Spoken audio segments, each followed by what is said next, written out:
Welcome to Faith Family United Church of Christ. We are doing studies in Revelation, and we are on chapter 3. Last week we finished chapter 2, and it was the start of what John was supposed to say, to write down and send to each of the churches. And we went through the church of Ephesus, the church of Smyrna, the church of Pergamum. Pergamum. I cannot say that. And then Thyatira, and now we're in chapter 3, and this is the message to Sardis. Okay. So to the angel of Sardis write, these are the words of him who has the 7 spirits of God and the 7 stars. I know your works and you have a name of being alive, but you are dead. Wake up and strengthen that remains and is on the point of death. For I have not found your works perfect in the sight of God. Remember then what you received and heard. Obey it and repent.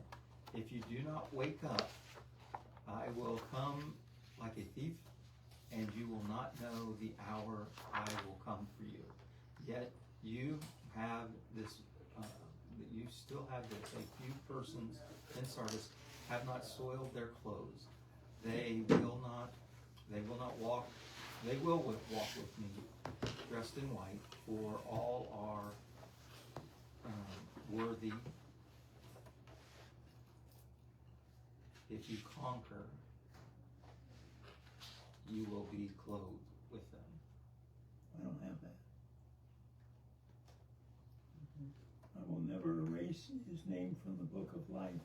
I will acknowledge his name before my Father and his angels. He who has an ear, let him hear. On page 6. You're down too far. That's Philadelphia. That's Sardis in my book. Sardis ends with verse 6. Let anyone who has ears, let him hear. The Spirit is saying. Right. Exactly right. And right before that, I will not blot out your name out of the book of life, and I will confess your name before the Father and before his name. that's correct. We have to just compare something.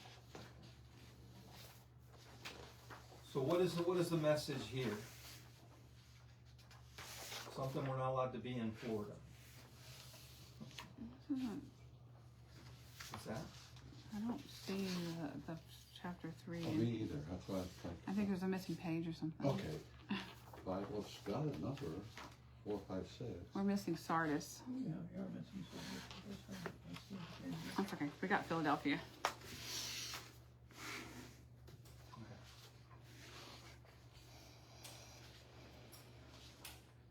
So what's the message is? That's what I'm asking. Yeah. No,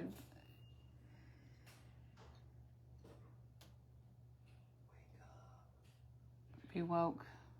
Wake up.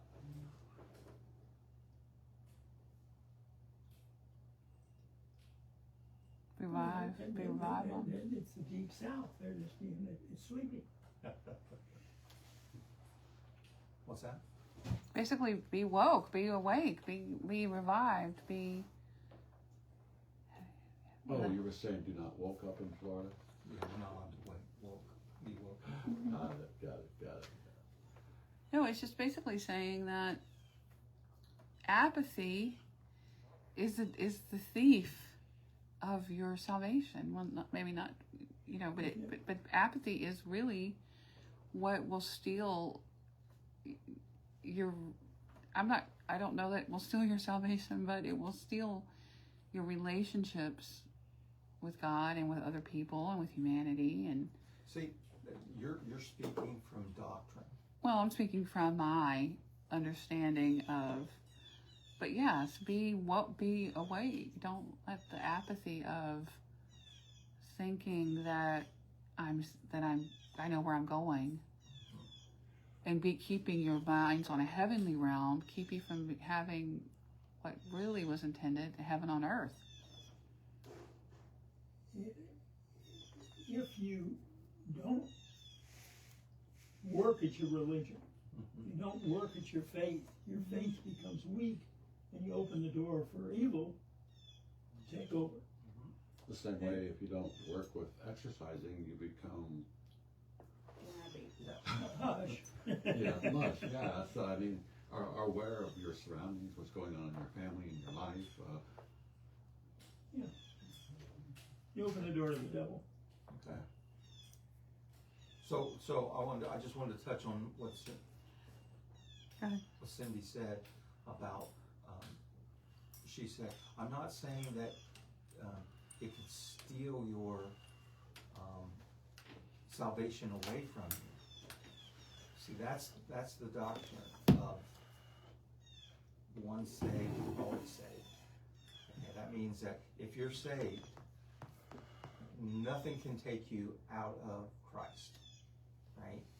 I will not let anything take you from my hand, is what Christ says. Okay, so that is saying that you can never, once you become saved, you can never be unsaved. And so that mindset has problems with this chapter, or this verse here. You know, it says, what does it say there, Cindy? Yet you have this feud against you. I will not blot your name out of the book of I life. can't block your name out. What's that? It says I can't block your name out. Mine says I will not. Okay, we'll walk with you. Yeah. One says I will not block your name out of the book of life. See, this is something that the Jews get very, Never very use. right, and and when you think about this, written by Jews, that they honor the sanctity of life. Mm-hmm. Life is the thing that, l'chaim means to life, Mm-hmm. and they understand how fragile life is, but we've lost that kind of the feeling about life, and that's why, like, in terms of different things that evangelicals believe is diametrically opposed to what Jews believe, because they believe that life is the most important thing. And that also means that people are the most important thing. Right? And, Yes. and when it says, that I will not book your name out of the book of life, we've taken that to mean, that means that not we, but Baptists and other people have taken that to mean, once I'm saved, I've done my thing, and now I'm just waiting to get to heaven. That's not what this is saying. It's basically saying that no one can take your life from you, and your life is what you make it. That's what I was getting at. That's what I was getting. And that's what I'm trying to say is that theological idea that once you've been saved, you can never. But you see it all the time. People develop different understandings, and they're not the same person that they first were when they became a Christian, because they've gone on and they've discovered other things that they're putting in front of their Christianity. And that's when they get laxed in their Christianity, your salvation, and you're not doing works for that anymore. You're not working out. You're not keep building your muscle. And because of that, nothing steals anything away from you. You've just made a choice to go a different way. Did someone take you out of Christ's hand? No. Did someone steal salvation from you? No. But yet you left that. And I truly believe that is what this is saying. If you leave what you were doing, which was the right things, even though it wasn't perfect, because he says that, even though it wasn't perfect, you were striving towards that. And now you've just been like, okay. I agree with what you said about life. This book is a instruction booklet how to live your life. And you're right, the Jews looked at it that way. Mm-hmm. They looked at the commandments and the Shema each day and how to live your life. Mm-hmm. And we look as if we're saved if we go to church. Yeah. That ain't the same thing. No. Oh, it's what you do on Monday, And, Tuesday, and, Wednesday, and, and Thursday. God has given us an instruction booklet on how to live our life here on earth. Doesn't tell us how to live in the next life. Doesn't really describe what the next life's all about. But I think too,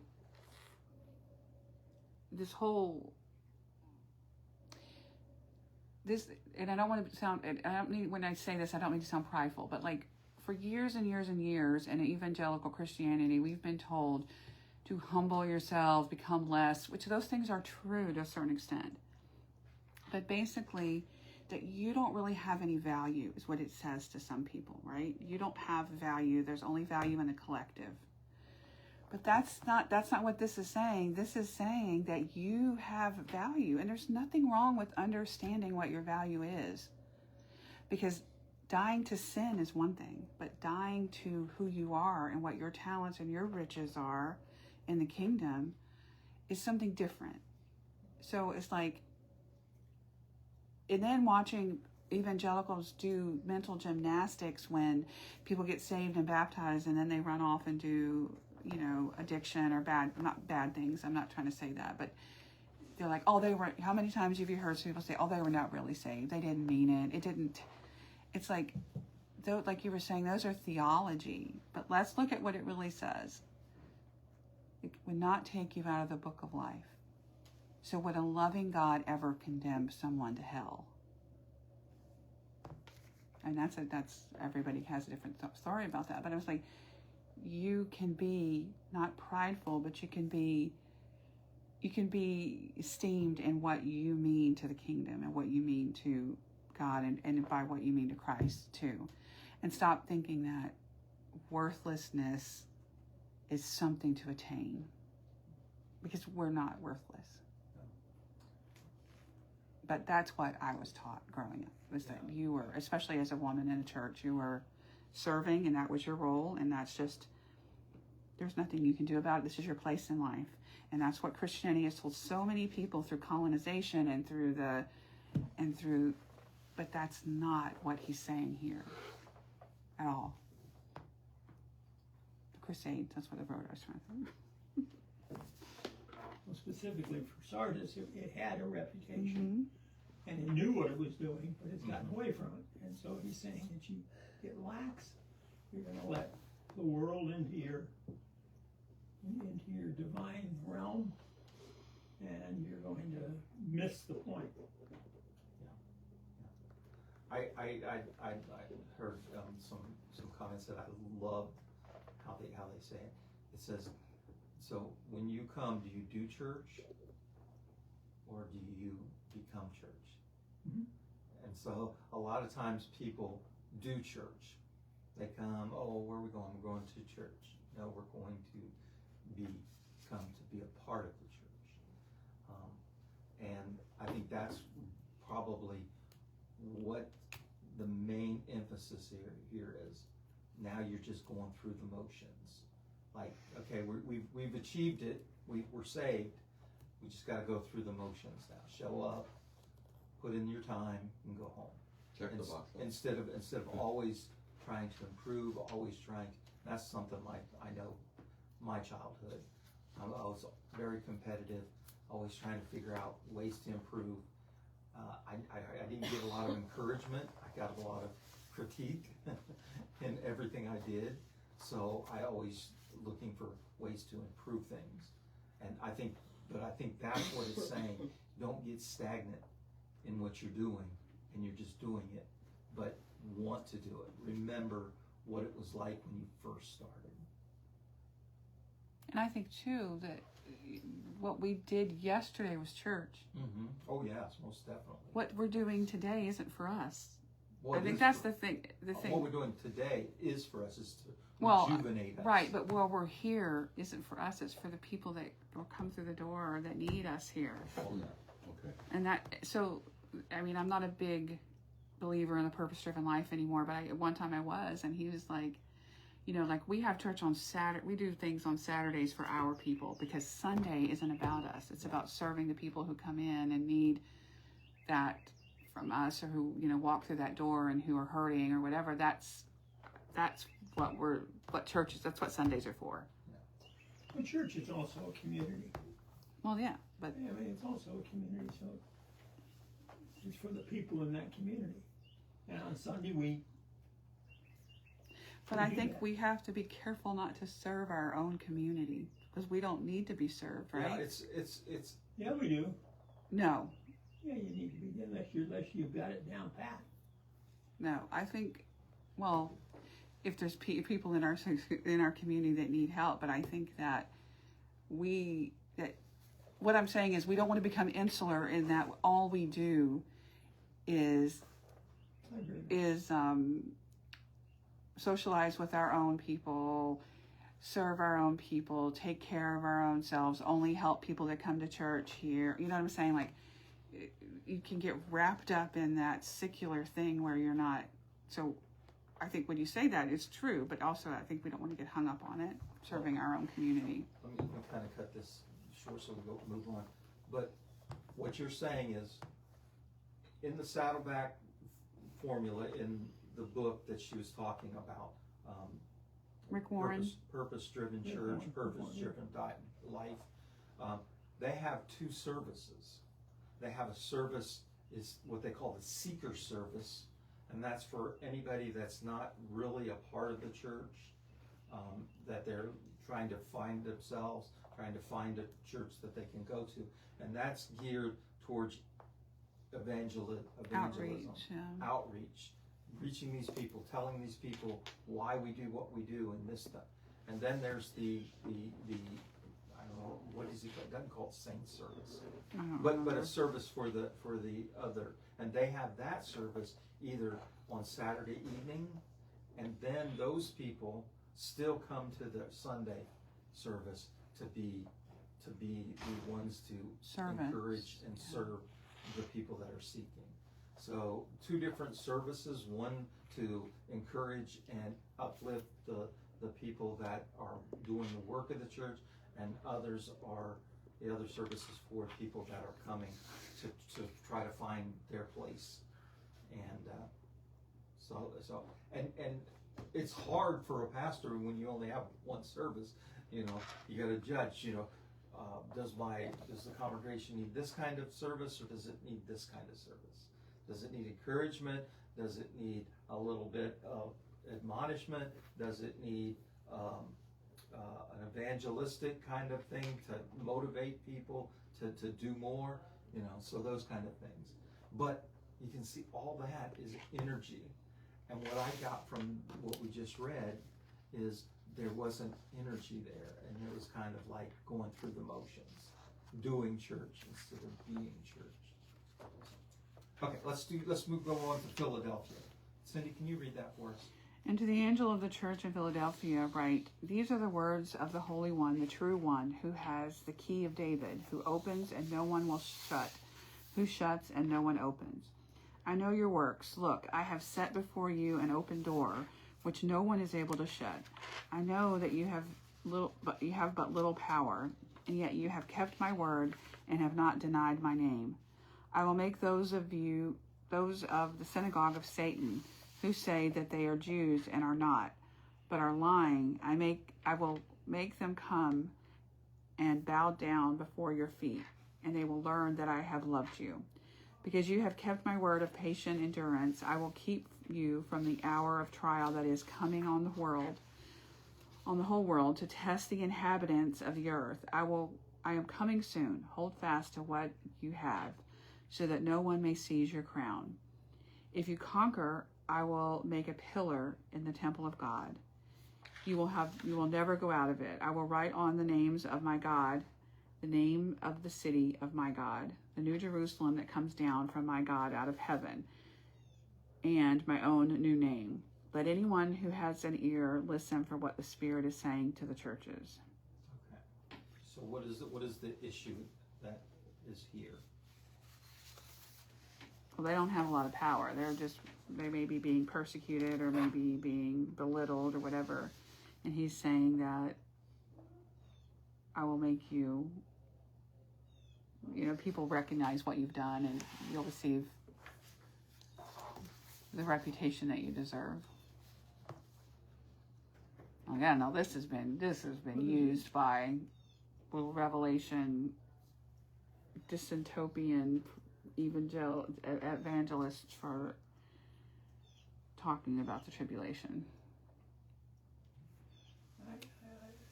But I don't think that's what the intention was.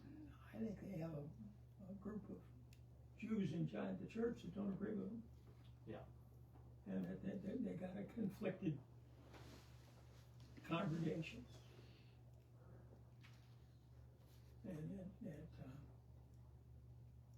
they haven't gotten the message of Jesus Christ. And the church members are maybe becoming discouraged and saying the same thing over and over and not getting a positive response. I mean, we're talking late 90s, close to 100. So we're talking how far away from Christ's crucifixion? 60 years. 65 60, years. 60, 70 years. Yeah, and so they've been hearing this for that long, and it's like, when's he going to come back? When's he going to come back? And so,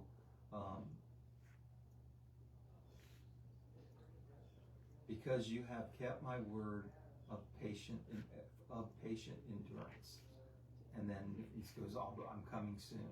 So this idea that Christ is coming back soon is starting to get questionable. And people are wondering what's going on.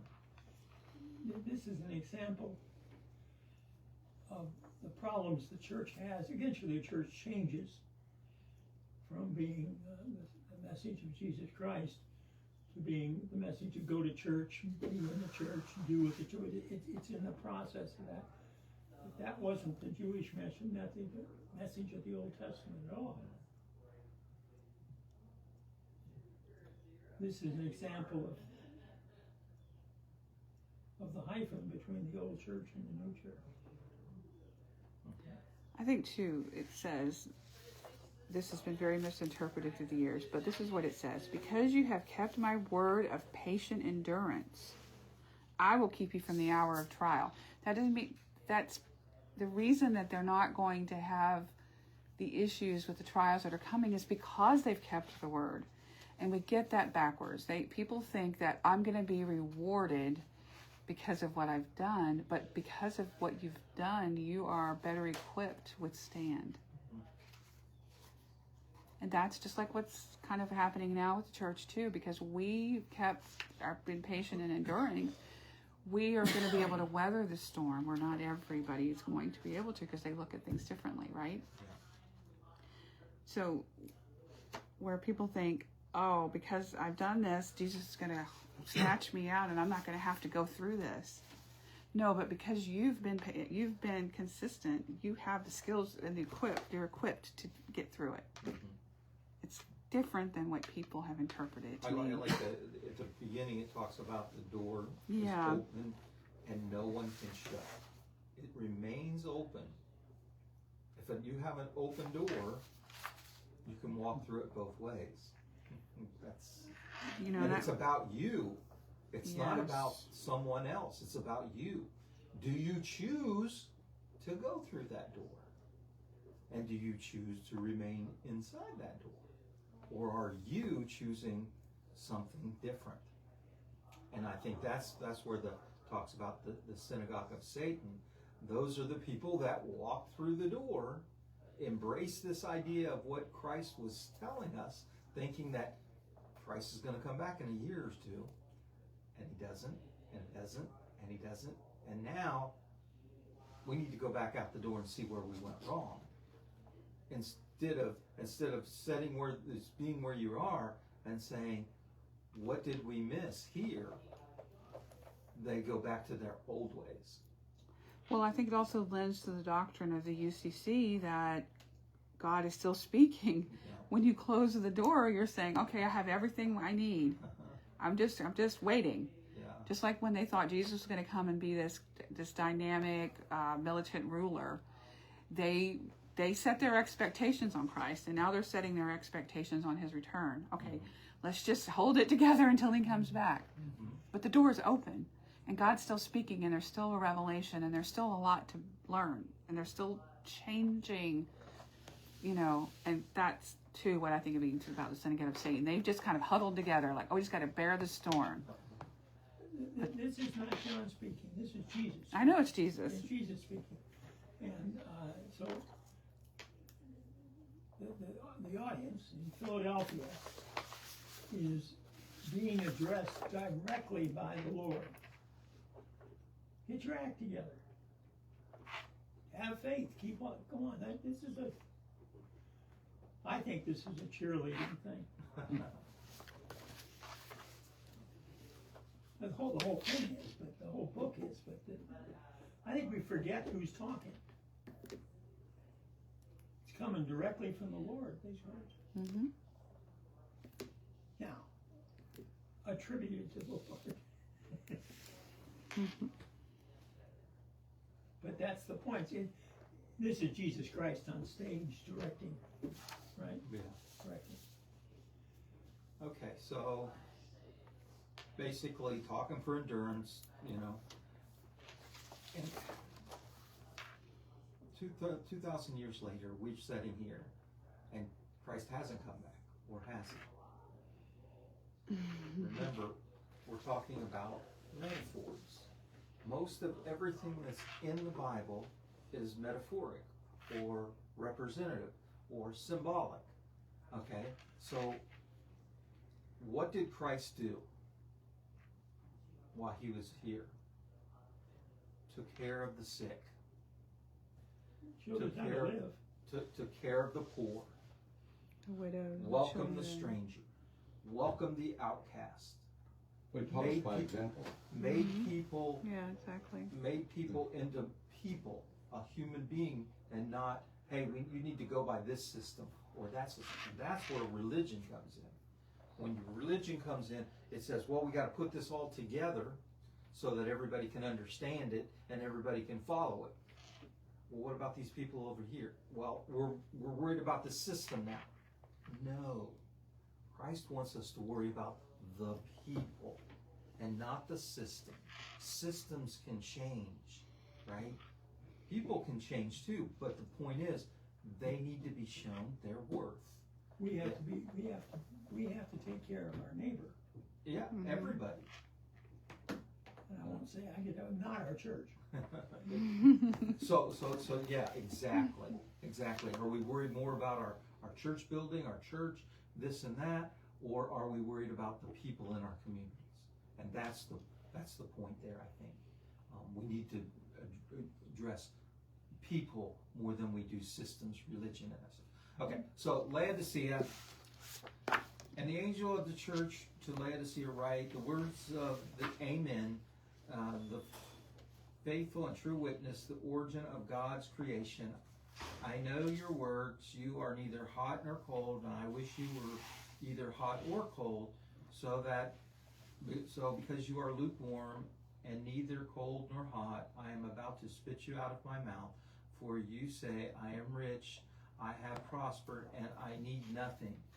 You do not realize that you are wretched, pitiful, poor, blind, and naked. Therefore, I counsel you to buy back from the gold, or buy from me gold refined in the fire, so that you may be rich, and white robes to clothe you, and to keep the shame of your nakedness from being seen, and salve to anoint your eyes, so that you may see.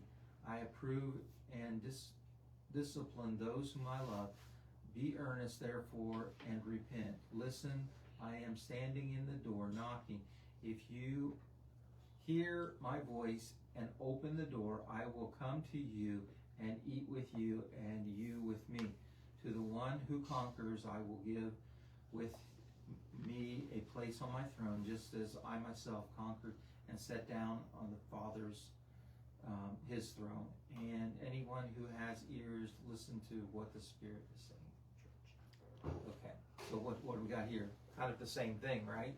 The church is lukewarm. They're not on fire. They're not trying to do all these things that we just talked about, that Jesus did. You know, They're comfortable. they're comfortable. They're complacent. It's the most stinging of all, Yes. because we all can fall into this trap. Mm-hmm. I'm very guilty of this. Not necessarily being lukewarm in my faith and what I believe, But in your But- actions. in, you know, sometimes Ed will come to me and he'll have written something and he'll say, is this too much? I don't know if and I'll be like, no, I don't think you should say that, because it's gonna upset some people, or it might be people are gonna get offended, even though you put offended in the way you did isn't offensive. But because I'm thinking about things that are selfish, right? And not about what you feel led to put out. Or is it too soon to say this after this happened? And I'm always err on the side of caution. Like, yeah, it's too soon. You shouldn't say that yet, or you shouldn't do that when you feel called to do it. And so sometimes this is a warning to me, because not that I'm, like I said, not that I'm lukewarm in what I think or believe, but I compromise sometimes because I think other things are more important. But I'm not called to be a prophet like you are. I'm called to be a teacher and a servant. So my perspective on things is definitely different than yours. And that's fine. Yeah. That's good. I mean, the world is made up of individuals. Yeah. But our job is to make the people who are comfortable in living their life on earth Mm-hmm. to feel less comfortable. Right. To feel that they have to do something else to be comfortable. That's our job. That's my job. That's what Ed will say too. I need to shake things. You know, sometimes you've got to make people think, and you don't want to tell people what to think. You don't want to say, "Hey, this is what you should think." But growth comes from uncomfortable places. That's how I've grown. But I'm really hesitant sometimes to tell people, or not necessarily, not always. Sometimes I am, but sometimes not. But make people feel uncomfortable and think, you know, oh, they may not want to come back here. They may not want to come. They may stop coming to church because I've made you uncomfortable. And that's not because I don't think that sometimes people need to leave, because sometimes people do need to leave, but because I worry about the stableness of the church and the finances, and I think about my focus is on different things than spiritual sometimes. So this is an admission to me that I really have to think about it. It's because it's like, oh, that's hard, because I don't want people to be offended, or I don't want people to leave. I disengaged myself from Hope after being very active in it, down on the board. And my reason for doing it was that I couldn't reconcile the message that our job is to make comfortable, uncomfortable, so that we can affect change. Yeah. Because it doesn't happen unless you do that. It just doesn't happen. And I don't like it. I told Ed when we went to I said, I don't like those meetings when they make people get up there and I said, it doesn't sit well with me. Now I understand the concept and the reasoning behind it, but personally, it makes me very uncomfortable, and I'm not even the person being made to feel uncomfortable. I almost got thrown out of the mayor's office while I was trying to get the thing changed. But anyway, but this is a you know, like if you think he wrote these to the churches, but he's really writing it to seasons of people, of churches and religion. Yes. This is one that is written for me. Yeah. So like I said, we went through 7 of them, right? 7 different churches, 7 different problems, 7 different issues that he has with them. You know, you're doing great things, you're doing this, and you got a reputation for this, but this is what I hold against you. And so when we read those, we go back and read those over and over again, we ask ourselves, is our church like this? Am I acting like this in the church? Am I one of these people that are hindering the church instead of letting it move forward?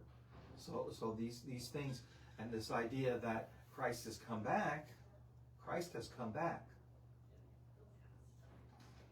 Yeah. Christ has come back. Do you agree with that? I might have said he didn't leave. I do. Okay. In the fact that we are now the body of Christ. Mm-hmm. And we are the ones that are supposed to do this. When we talk about the kingdom, where's the kingdom? The kingdom is here now for those that are believers and those that are trying to do what Christ has us to do. Doing Christ's mission. We are the body of Christ. In other words, Christ is alive here. The kingdom is alive here. We just need to grow it and get people. And we can't do that by saying, we are the kingdom, and if you want to come to us, then come to us. But we need to be out in the communities saying, why do you do this? Mm-hmm. Because Christ's compassion needs to be poured out on this world. And that's what I'm doing. I'm being part of the body of Christ. Yeah. And there's hundreds of different ways to do that. Hundreds. Oh yes, oh yes. And you don't have to do it. What you're being told here is the job that God has given us is to run the world. Right. Well, Yeah, it is. Well, no, I don't know I to don't run agree the with world, that but at all. to Christ runs the world. power. But I think I get what you're saying. I don't think that Well, the see, that's semantics what here. That's why we're here. Yeah. The reason we are on Earth is to run the world correctly. It's I can't plain agree. as plain as my face is. I can't agree with that. Why? Because we don't need to run the world. We take exception of run, the word run. Maybe Rule? influence the world. What is We don't Yeah. rule, we have to make sure the world works correctly. the world will run by itself.